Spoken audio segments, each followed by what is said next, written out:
Want to add 3D effect while editing your videos using CapCut but don't know how? I am here to help you. Hi, I am Jessica from Online Help Guide, and in this video I will show you how to maintain the 3D effect in CapCut. Firstly, open your project in CapCut. Locate the clips where you want to apply the 3D effect.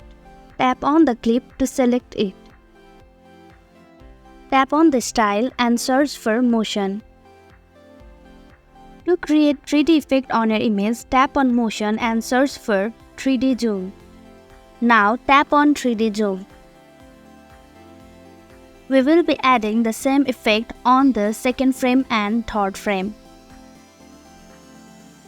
Now you can adjust the duration as desired. Preview the effect to ensure it looks the way you want. Once satisfied, save your project.